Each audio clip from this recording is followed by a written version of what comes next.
Good morning. Good morning, everyone. We're so glad that you all are here. I'm Eleanor Steele. I'm the Vice President of Global Communications and Women's Initiatives for Tupperware Brands. And we just want to thank all of you for coming. We want to thank our audience on the live stream for being here with us. And just know that you are not the only ones here. You are in the presence of people all over the world who are tuning in with us today. So thank you for taking the time to join us for what we know is going to be this inspiring conversation on shifting the mindset in order to build an inclusive workplace. And so you all are here to be interactive pieces of this whole conversation. But I'd like to give you just a little bit of background before we start. For 70 years, Tupperware Brands has been inspiring women to cultivate the confidence they need to enrich themselves, to nourish their families, and to fuel communities around the world. And today, our global sales force is of over 3.2 million, mostly women, entrepreneurs, is living proof that a confident woman is resilient, she's fearless, and she's unstoppable. And in 2017, just last year, we decided to do some research with Georgetown University, and we wanted to further this conversation on confidence, to discuss the value and the impact that it has on women's lives. And so we decided to create this dialogue, just like we're going to do today, to discuss what kind of actions are really needed to break down those barriers that hold back women from feeling confident. And so Cultivating Confidence conversations were born. Now, why did we choose Detroit? We chose Detroit as the third city in our series because we knew that it was an imperative to select a city that was really moving the needle and pressing for progress on issues that really matter today. We knew that this sense of resurgence and rebirth that's here in Detroit would be the perfect backdrop for us to discuss this transformation that we as a culture, need to fix some of the biggest problems that face gender and equality. So today, we know that you're going to be inspired through this conversation about actionable solutions to build a more diverse and inclusive workplace, wherever your workplace is. It might be at home, it might be at school, it might be in an office building, but that's what we hope to do today. Now, someone shared with me an interesting quote yesterday that I'd love to share with you. They said, "Diversity is being invited to the party. Inclusion is being asked to dance." I think we can all identify that. So while your cell phones are silent, we'd want you to keep them handy because we would love for you, while this conversation is going on, to tweet and to post and use the hashtag Cultivate Confidence so that we can track the conversation and you can track the conversation and we can keep it going. Our panel today is going to be moderated by the dynamic Darlene King, who's the Executive Director of the Michigan Diversity Council. We are thrilled to have her. We're ready to party. Yes. We're ready to dance. Yes. So please take it away and join me in welcoming Darlene.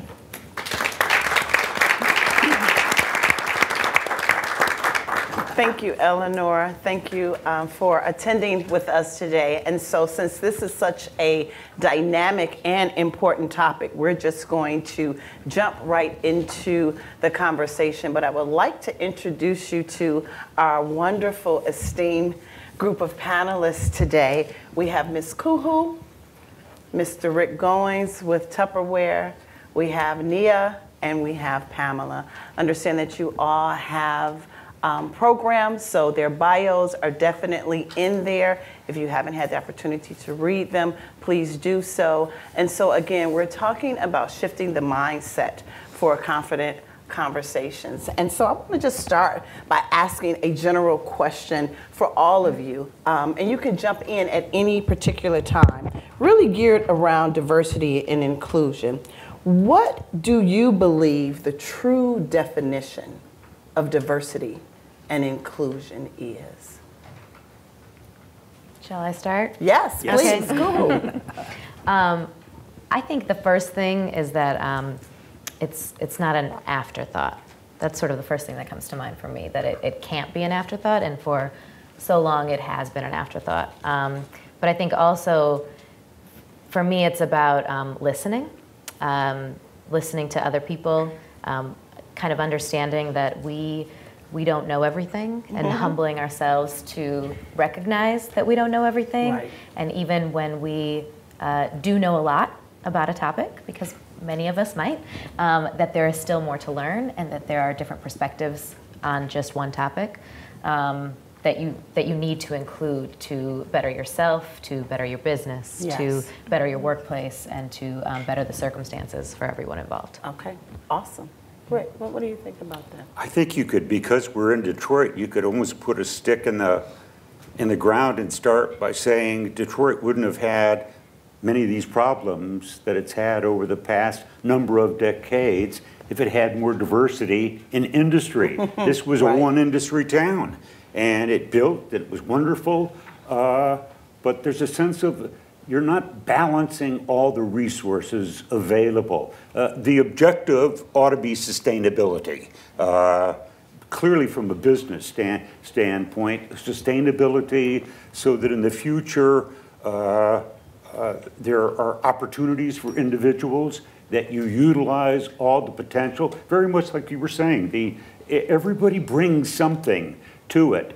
And the more that you can in fact harvest this and utilize it, the more everybody benefits from it. And we find that in all countries of the world. And that's why, I mean, one of our biggest issues has been Nick Kristof and his wife Cheryl Wudung wrote a book, Half the Sky, that really talks about women hold up half the sky. And yet you go to most markets of the world, only 1/3 of women work outside the home. So that clearly you're missing all of that rich music she could bring and the value she can bring by not including her in that. And we can see what happens when you do. And so that's what the canvas looks like to me with regard to it. It's harvesting all the rich potential out there, and that requires inclusion, and that means diversity. And that means diversity. Absolutely wonderful. Thank you.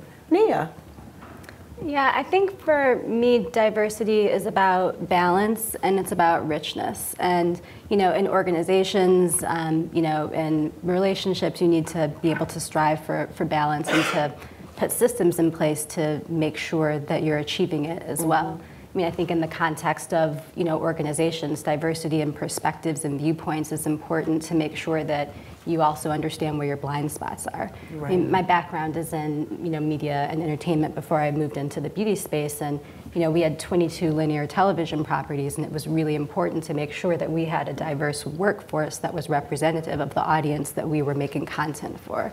So diversity also, to me, feels like a competitive advantage from a business standpoint, but all of that is in the interest of striving for balance, which I think is just what we should do for humanity, I guess, in general. Awesome. Awesome. Thank you. Pamela. What they said. What they said. Absolutely. No, I'll add to that. Yeah, I mean, I agree with everything that they've already said. The thing that comes to mind when I think about inclusion, and people who work with me know this, I always say inclusive inclusion, because sometimes in conversations, inclusion sometimes means just me, and it shouldn't be that way. I say that from the context of being a person who's from Detroit in a community that is probably 90% people of color, which represents a lot of the global space, and in a lot of cases, probably the majority of the people of color are actually African Americans. And so sometimes when you talk about inclusion, you get into circles where you're just talking about me. And that's not inclusion. Inclusive inclusion needs to consider every diverse aspect of the entire community. So whether you're black or brown or Muslim or Christian, that's inclusion. Right. And I'm very sensitive to that because of where I'm from and this environment here. But inclusion means just that. It means inclusion. It doesn't mean just me. Absolutely. I agree with you all. I think that's a wonderful start to really talk about what it means. Two things that really stuck out with me is the term blind spot and the term inclusive inclusion. There's a wonderful book out there called Blind Spot that really talks about the importance of D&I, or diversity and inclusion. We refer to it as D&I in the space, if you're in the space. But when you think about that, all of us have a blind spot. And so what caused that blind spot? Or what were some of the challenges of the inclusive inclusion or non-inclusive inclusion component? So when you think about it within that regards, then what would you say is your personal experiences that have built you or shaped you relative to being involved in diversity and inclusion? I'm going to start with you, Pamela, and work our way back around. And maybe I should kind of level set a little bit. How am I involved in diversity and inclusion? So the work that we do with the New Economy Initiative is philanthropically driven, but we basically make grants to organizations that support entrepreneurs. So nonprofits, incubators, accelerators, early stage seed funds. And we have a huge principle about inclusion in that, because when you look at the need for job creation and the need for opportunity, sometimes in any community where there's low education attainment, entrepreneurship is a very interesting path for financial independence. And so we incorporate inclusion a lot in that. Now personally, how I never thought about diversity and inclusion, to be honest. Coming from here, going to Cass Tech, it was probably when I was at Michigan State in college, going into an engineering field, where it started to hit me what it meant to be excluded. And it wasn't necessarily, not only because of my gender or my race, but it was also because I came from a community where educationally I was out of place with a lot of the students that were there. And then leaving there to go to a utility was probably an even louder experience of what it meant to be excluded. And so I feel like for me, because I can remember that feeling of not being a part, and then realizing that a lot of that feeling had to do with how I saw myself, when I developed more confidence and embraced who I was, it seemed like that feeling got minimized. And so I could push through it. But when I was so focused on being different, I couldn't push through the challenges ahead of me. So I don't know if I answered your question, but that's kind of what I was thinking. And listening to you, I would love for Nia and Kuhu, being entrepreneurs, to really talk about your personal experiences within that regards, and how it's the diversity and inclusion component from a personal perspective, from the entrepreneurial space, really has made a difference, or within that space for yourselves. Yeah, I don't think I recognized why I was interested in, this idea of sort of leveling a playing field or diversity or inclusion until I was in the work more so. So it's always been of interest to me. Youth have always been of interest to me. So I run a youth development organization in the city, and working with youth has always been of interest to me. But this idea and my ability to articulate the idea of opportunity was not always clear to me why I was interested in the work that I was interested in. And in recent years, I think that I've pinpointed it. We'll see. I mean, I don't know, but I think that I've pinpointed it. So my parents immigrated here from India in the 70s, and lived in America, for opportunities for themselves, but also to provide opportunities for their children, for me and my sisters.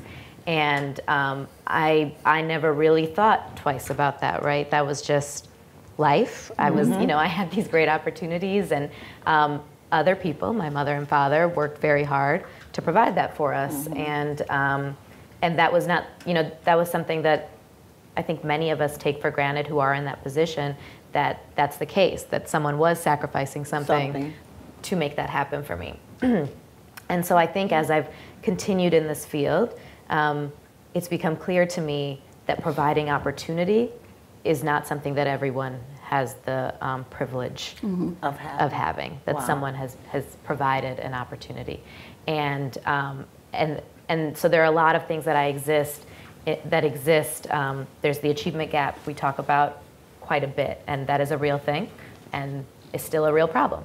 But there's also this idea of an opportunity gap that exists with young people or just people who grow up in different areas to no fault of their own. And there needs to be people who are fighting for opportunities for them as well, and so that's awesome. Yeah. I think that's wonderful.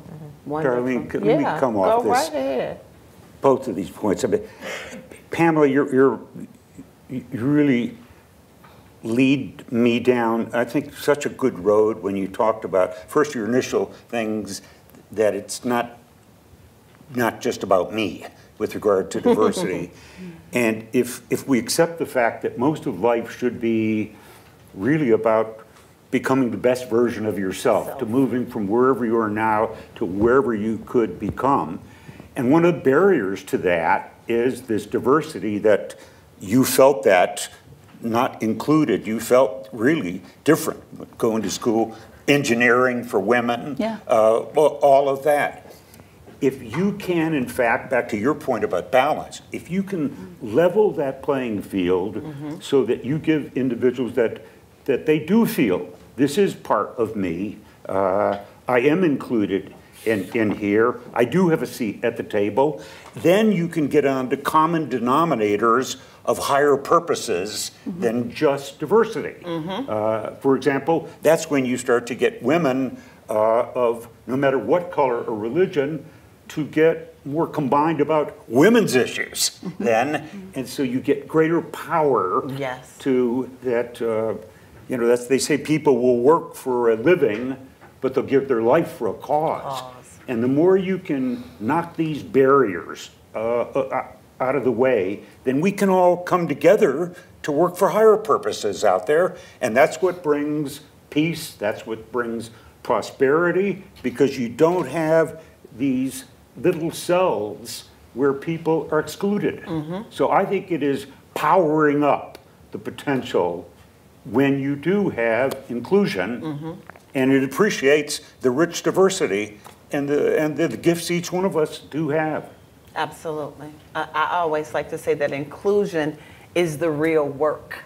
That's the real work of the diversity and inclusion component. And to your point, when you talk about, you know, leveling the playing field and really being able to break down some of those barriers within regards for women and having equity and moving forward within their workplace and their community, what are some of the things that you find as best practices that can really be utilized to break down some of those barriers, to level the playing field? What are some things that people can do, not just as from an individual perspective, but as a collaborative perspective as well when you talk about that?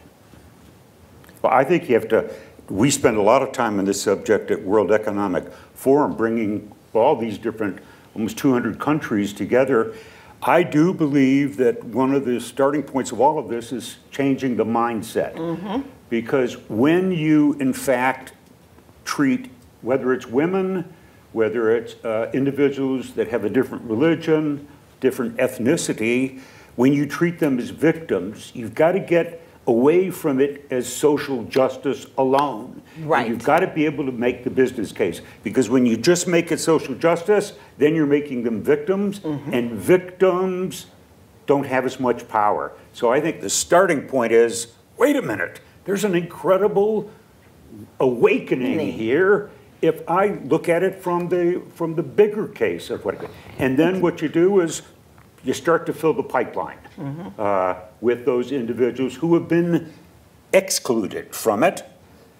You provide them opportunities, you provide them sponsorship and mentorship, and then you see things happen. I mean, half our board are women, and that isn't because, well, we wanted to check the box. It's because we recognize that inclusion of women brought us to higher ground up there. And it's the same thing has happened throughout our company as well. So, but I believe it starts with mindset. Don't make people victims.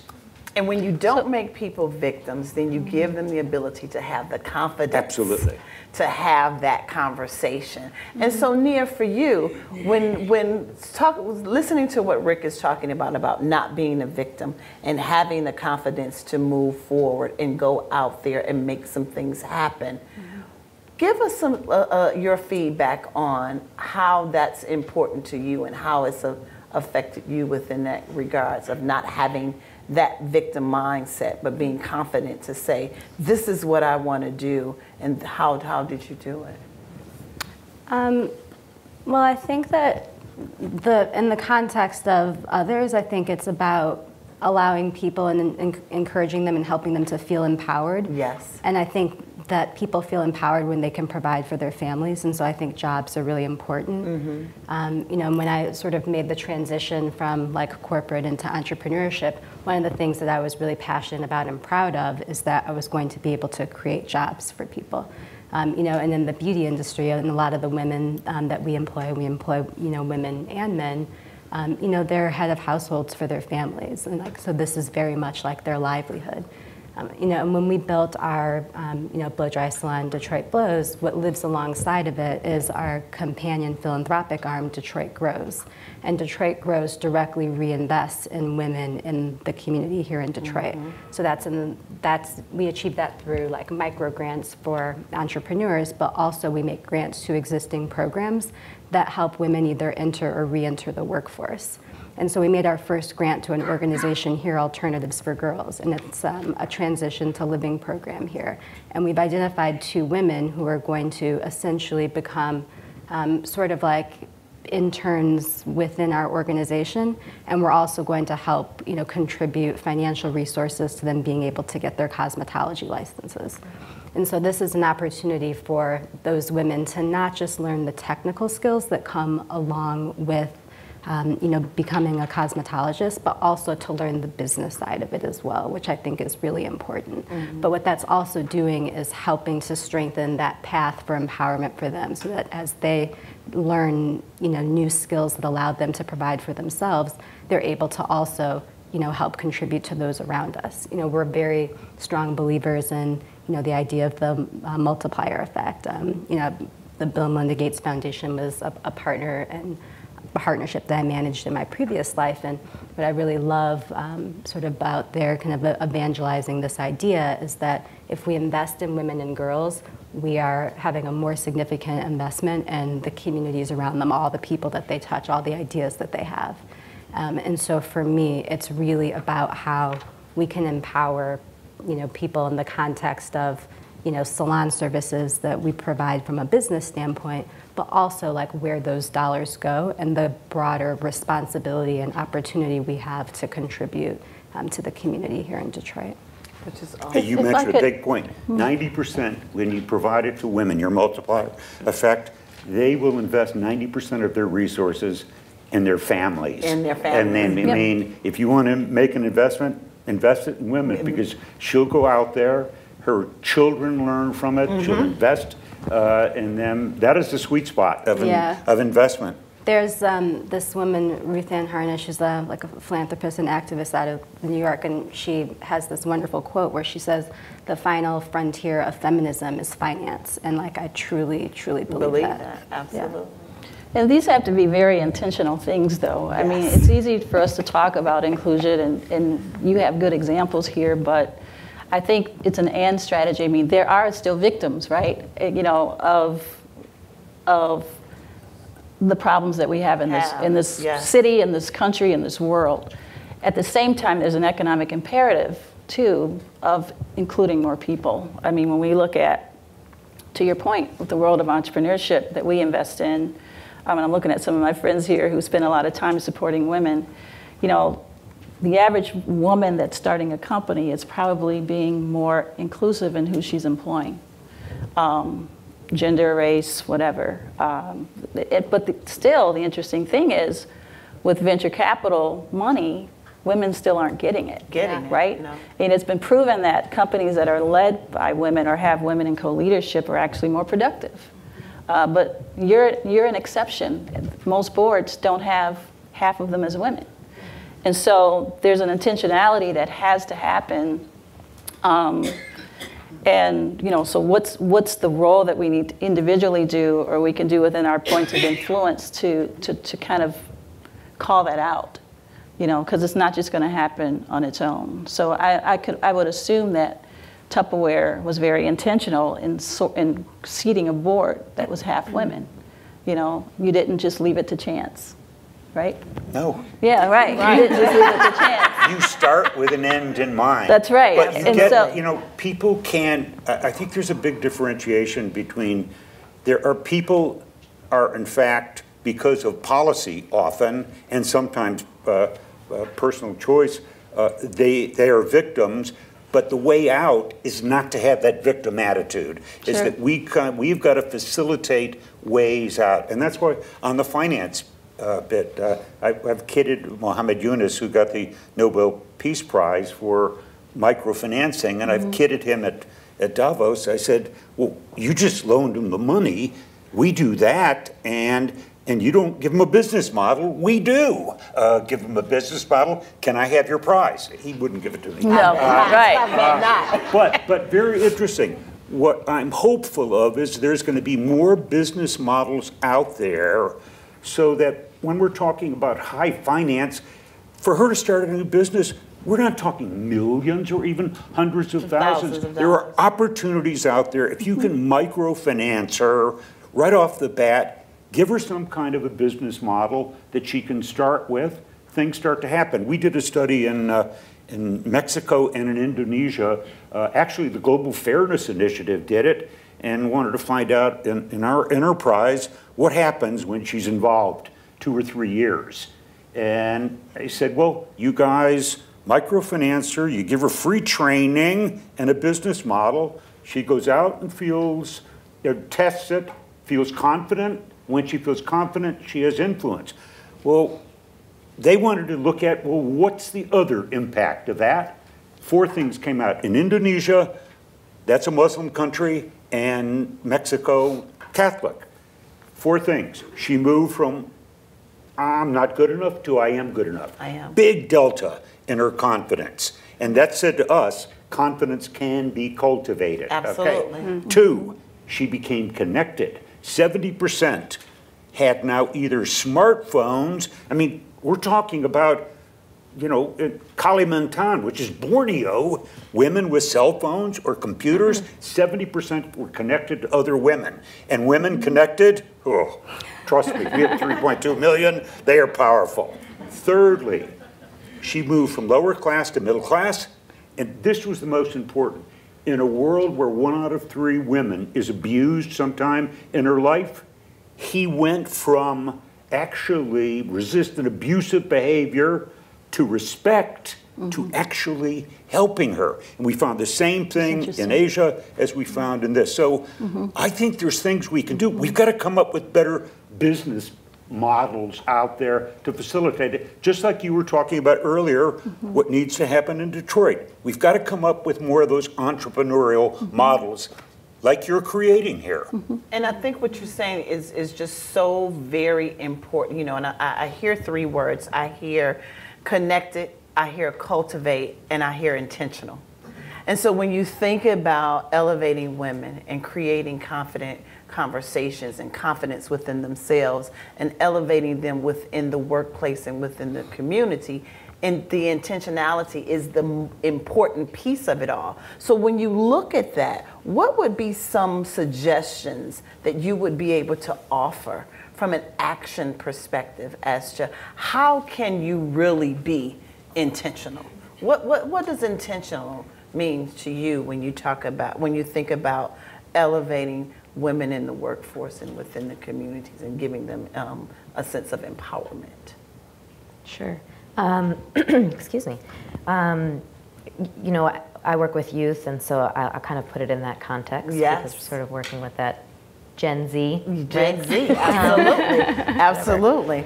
Millennial Gen yes, Z. Millennial Gen Z. Yes. But I think that, and also the population of youth that we work with are young people in Detroit. And I think, it's been said before, right, there are multiple barriers. And so what's important to me this conversation is important to me because the idea of women's rights and feminism and those sorts of things is important to me, but it's multi-dimensional, right? Particularly with the young people that we work with. And so we're intentional about relationships, and I think that kind of goes beyond sort of, you know, relationships with young people and kind of pulling them up, but it's across the board in terms of reaching back intentionally on a personal level.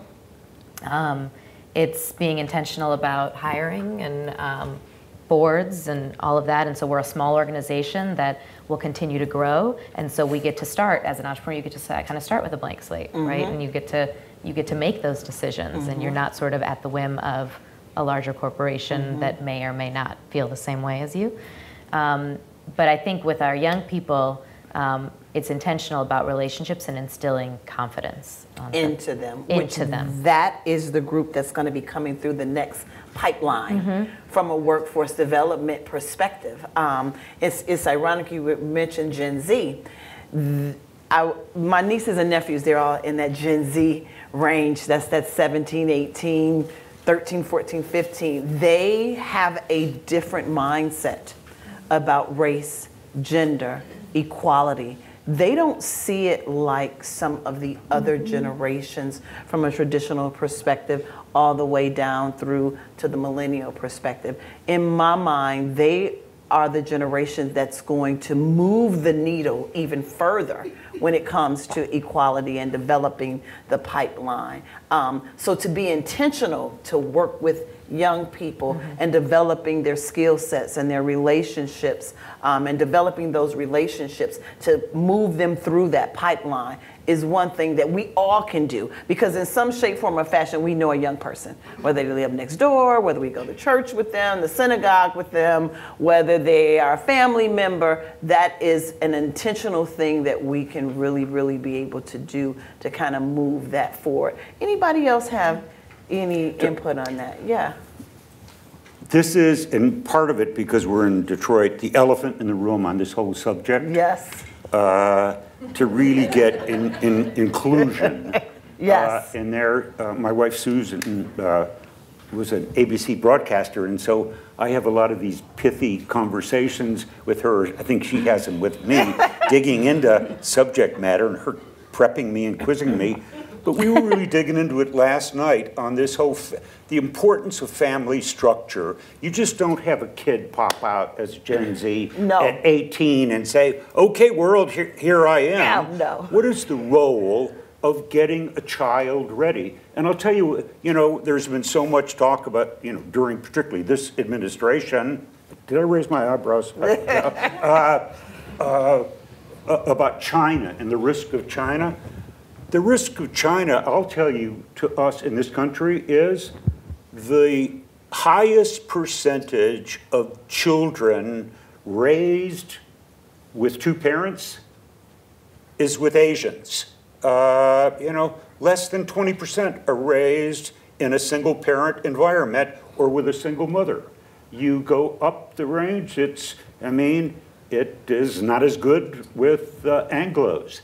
It gets even worse with Hispanic, and we have more than 2/3 of all children that are born to African American families or don't have. It's a single mother, and I can tell you from 30 years, Boys and Girls Clubs of America, and chairing it twice.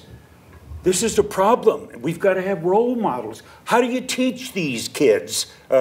And where they learn is in school. They learn it at home. I know we can't. We talked earlier in our phone conversation.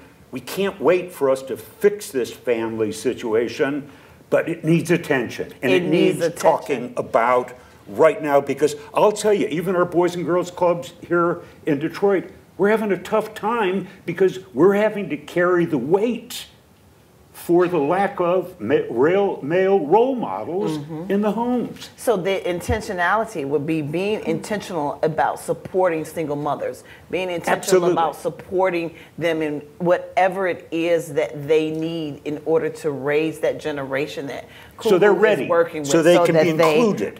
Can be included and they can be ready. You ladies, I saw you down there like chiming to jump in. Pam or Nia? Were you chiming? Was it me? I may have been chiming also, but it may have been it may have been to sort of the previous conversation, more about kind of intentionality, sort of in business, and how that kind of relates back to what I do. And I think that in the context of our salon environment, we try to be intentional about is self-care.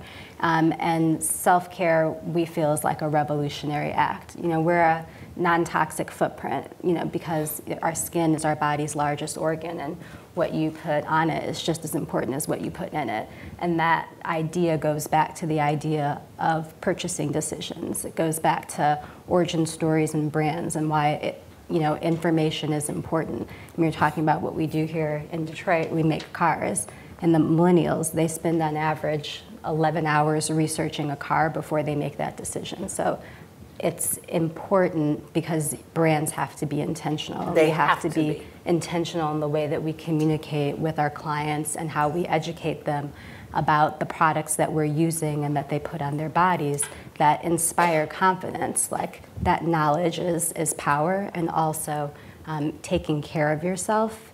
Restorative practices, things that allow you to feel grounded so that you can go out and do the work of others, is also really important.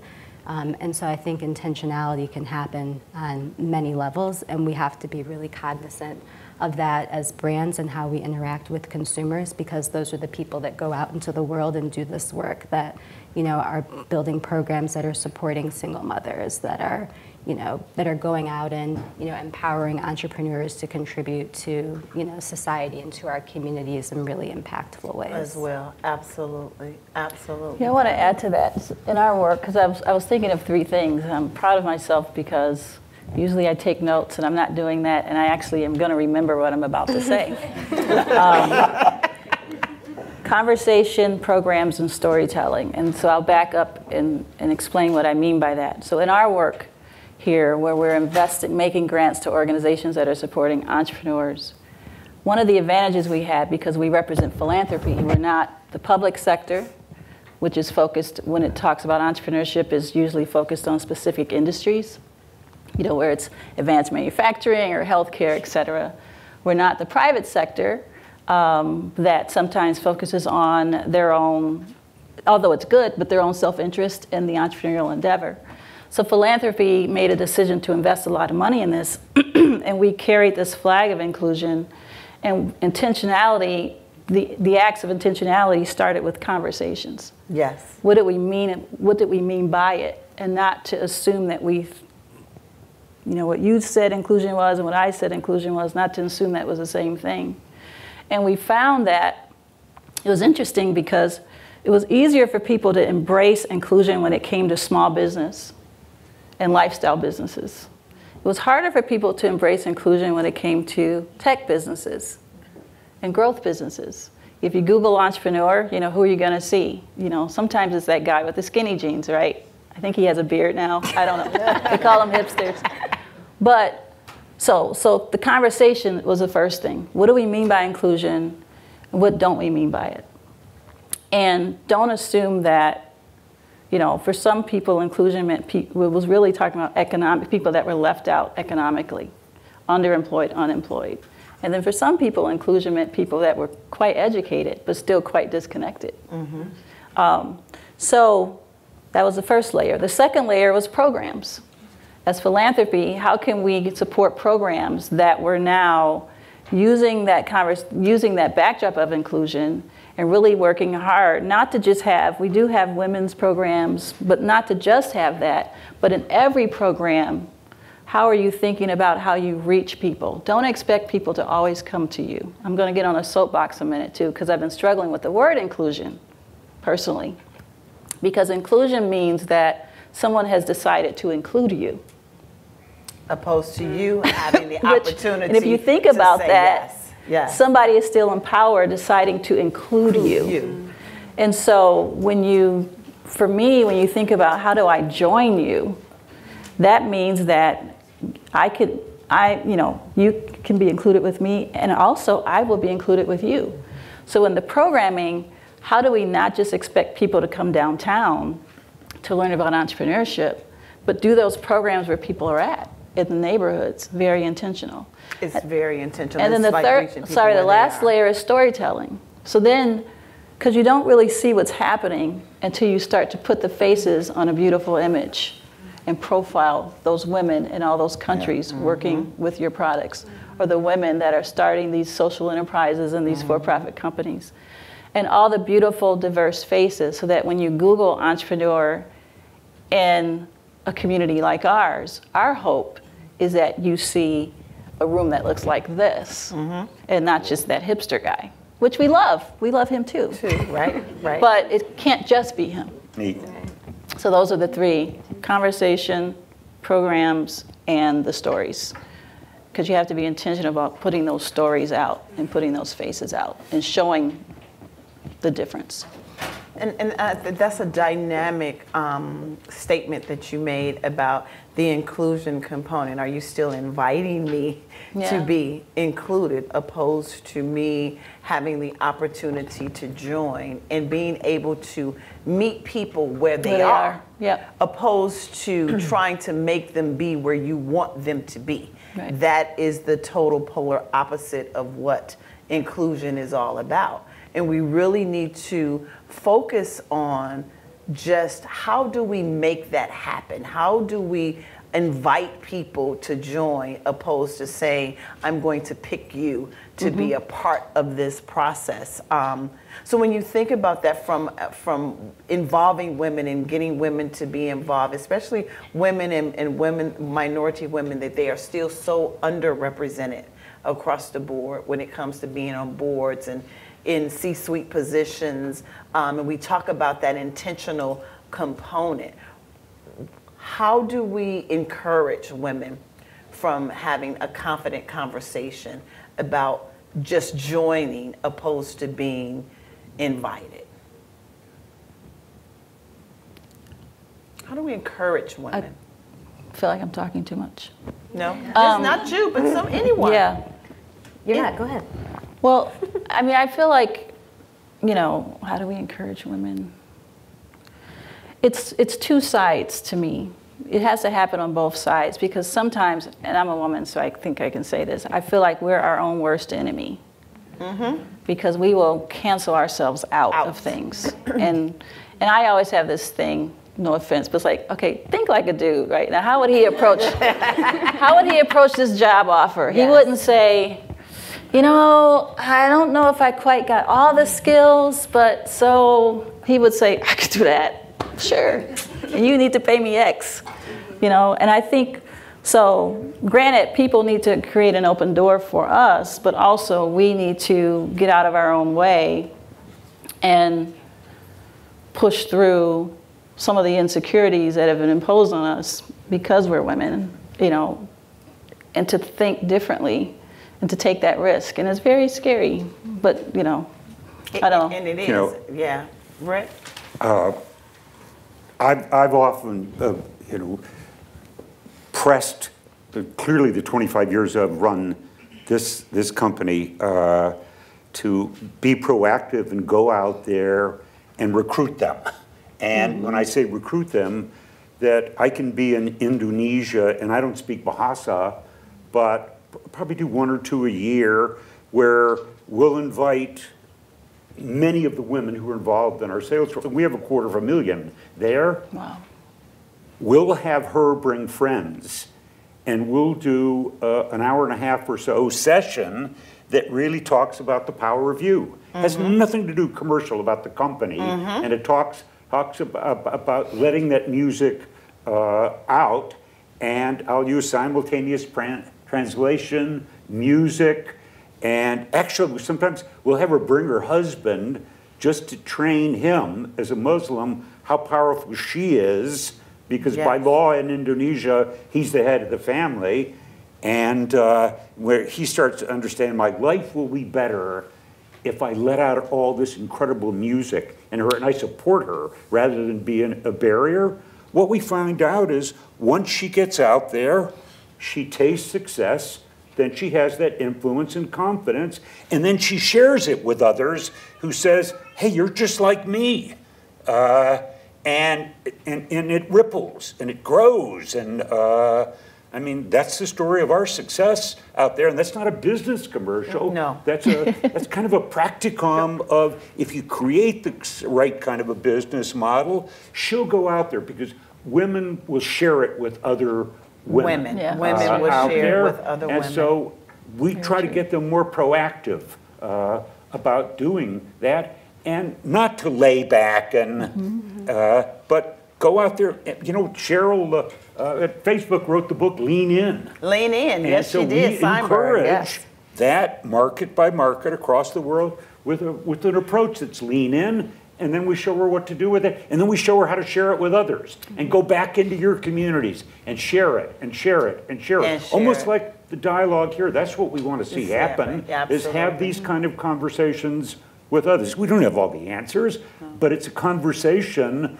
of some very interesting points. Which is awesome, and I agree. It's that lean in component of and that he for she of having that male role model or that male individual that's within your circle or within your circumference to be able to support you in the efforts that you're doing. But I like what you said about kind of thinking like a dude, so to speak, for women. Sometimes we can be our own worst enemy, and we have to learn to not operate in the gray all the time and operate in defined spaces and be confident in the space that you are working in and the goals that you want to be able to reach. So I thank you all so very much for your contributions to this conversation, because we are now going to move to some questions from the audience. And so the audience, we have Miss Megan is here, and she is going, if you have a question, raise your hand, and she will come to you with the microphone, because we want to ensure that everyone can hear you and your questions. So please, questions. I know they're burning in you. Someone has a burning question. It's hard to drink out of the bottle. Good morning. Thank you so much. It's been fabulous.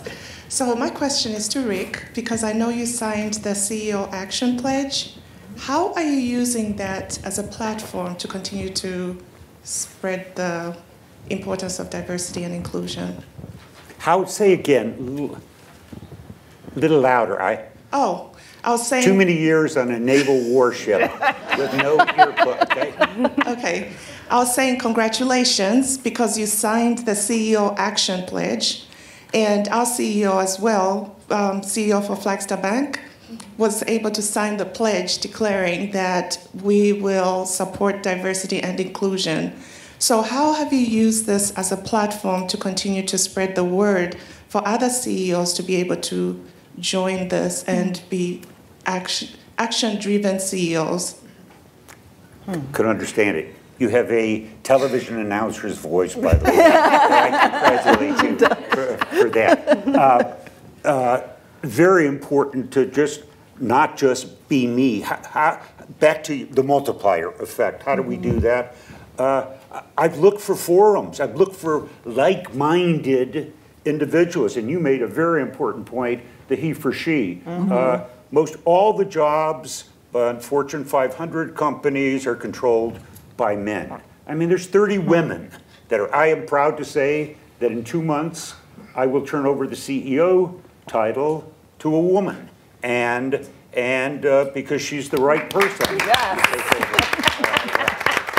But most all the universities and most all heads of state. So we formed at the United Nations, he for she, where we really got a group of us and we say, okay, how do we knock down these barriers? How do we find more like us? Because unless you get the pipeline started, then it's not going to work. Very interesting that Bain did a study a number of years ago too, but even if you put it in the pipeline, what we find out is, they did this in their study, after 2 years, they asked women coming in and men coming in who had very strong academic and performance criteria before they joined. And after 2 years, what is your attitude about, do you still think you can make it to the chief, the C-suite? In the future, women dropped 50% after 2 years. And what they found out was, it's not enough to be in the pipeline. You better have sponsors along the way and coaches along the way. So it's not just open the door, but what do you do once you're in? We've created at World Economic Forum, I'll tell you, 15 years ago, when I started going there wasn't a single subject or a meeting on the subject of women and gender parity. There were more than a dozen. We started, Eleanor Steele, our head of women's issues, and really, she started in helping, and now we had a dozen this last year now. So you start to get momentum on your side. I'll tell you the bad news though, the current prediction is before gender parity is reached, it'll still be 87 years. So we better figure out some ways to move it forward. That needle. Last thing I would say, we got together a group of Fortune 500 execs, and we met with the Pope a year ago in the Vatican, and we started to talk about how do we close this gap of have and have not? How does, with more countries broke and not having the resources to fund it, how do corporations step in? And so that, and I've had arguments with even board members on the subject of our role isn't only shareholder value, it's stakeholder value. If you want to just do shareholder value, fine. A hedge fund or a private equity firm, they take over a company, they want to be out in 3 to 5 years with a profit, regardless of if it shrinks the company, et cetera. Companies that do good will sustain and do well. So we keep meeting now. And one of the last times we met in New York City, one of our subjects was, how does business do more for Detroit even? So there's a big need and there's a big opportunity out there. I am so pleased to say I see more and more men who are like me in this next generation. And that has to do with this new generation. Absolutely. And they'll be 25% of the workforce 10 years ago. Now, millennials are going to be 75% of the workforce by 2025. Wow. And companies who don't get this, they won't recruit Gen Zs. No, they won't. Absolutely. Thank you so much. Thank you, Mary from Flagstar.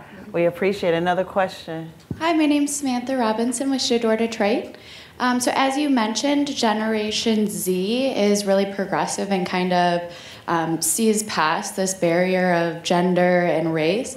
How do you think some of the older generations can learn from that, being that they're in leadership positions over this upcoming generation at the moment? Oh, I would love to chime in on that question real quick. You know, I am a huge believer in what I refer to as reverse mentorship.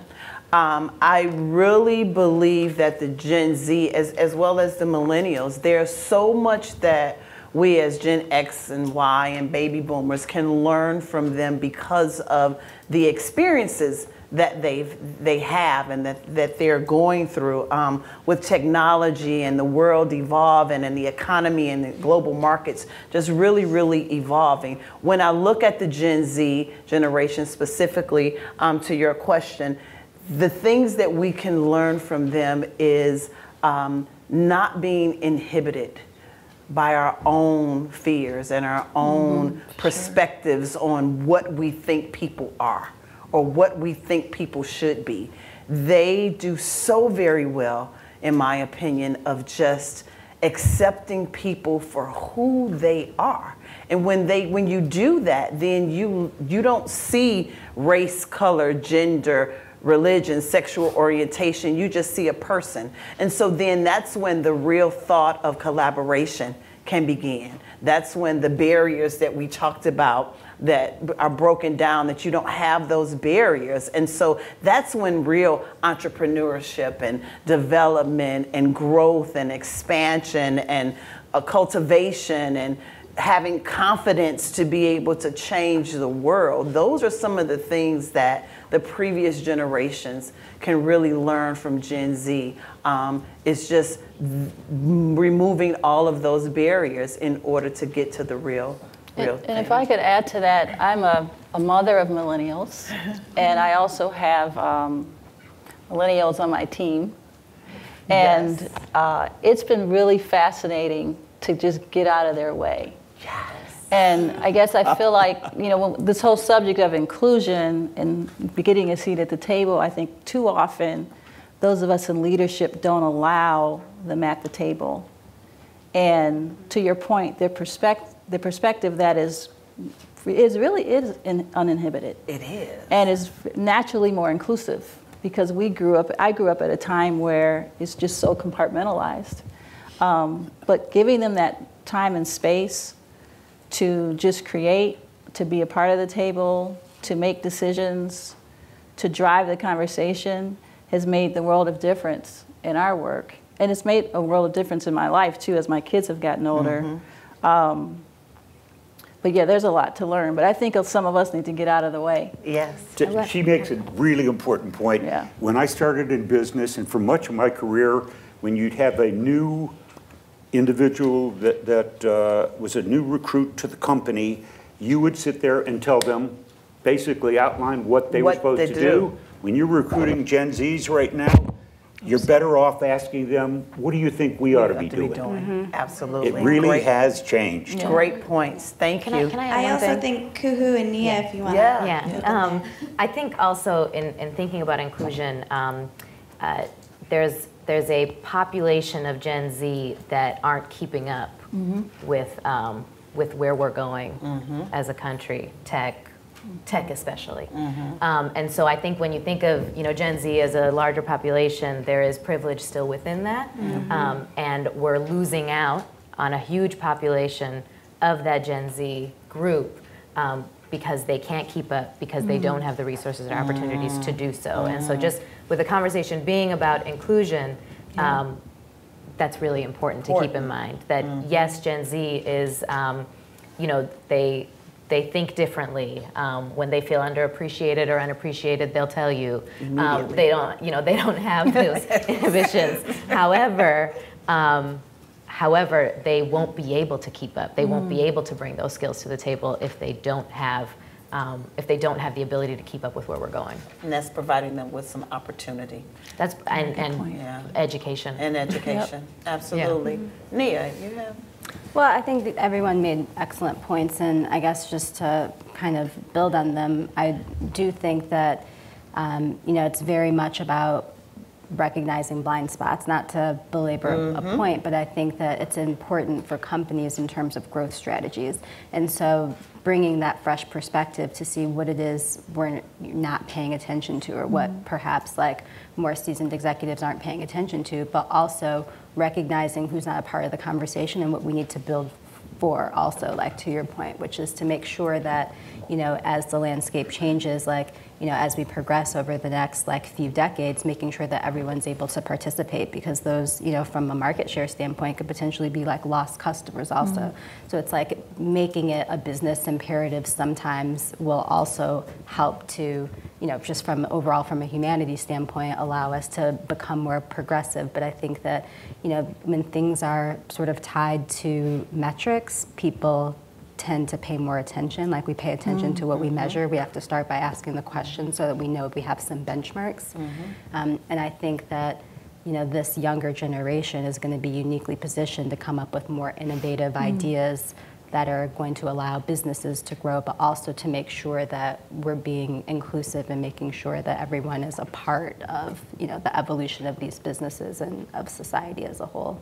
I think that's a great point. Metrics fosters accountability. Yeah, that's and true. that's what this is all about, having some accountability. So we're going to have one final question from the live stream.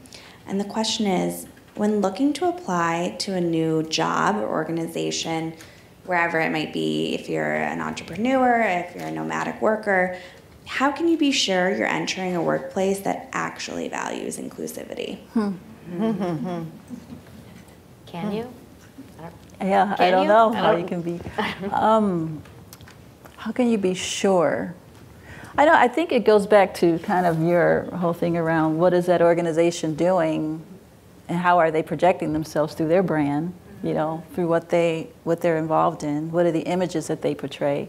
But still, you never quite know till you get there, you know. People are good at painting a nice picture, Yeah, and I think the better question is, what do you use to decide where you want to work?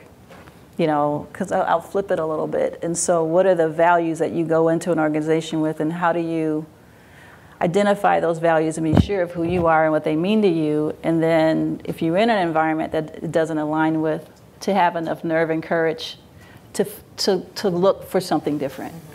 I think too often people get stuck. I mean, I have a long story about that when I worked at the utility industry, but you know, the value didn't align with me.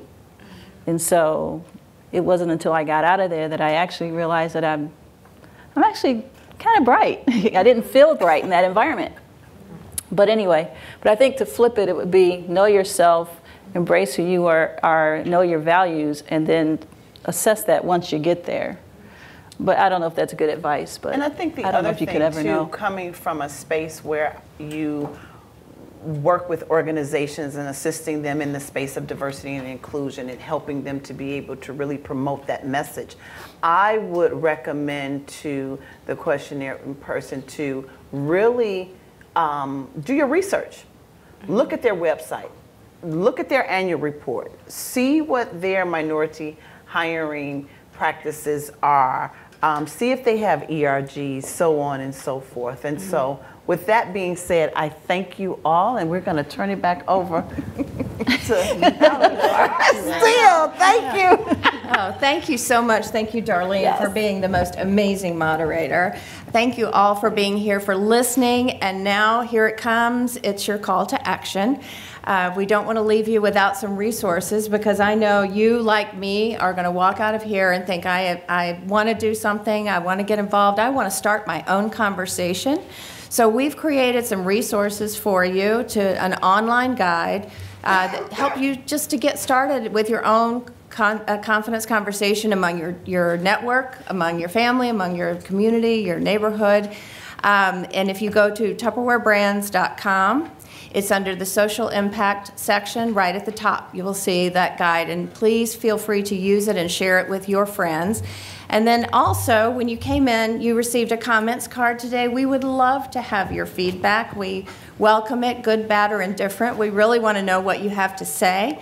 And then also, we would like for you to do this, and I know you will, give us your name and your email address, because we just want to stay in touch with you to let you know about the upcoming panels, the live streams, and any new resources. So please, if you would fill these out, there are containers outside, Tupperware containers, to put these cards in. They will keep them safe and fresh. But we welcome your comments, and thank you so much again for being here. We look forward to the next time. Thank you, panel. Amazing. Thank you, guys.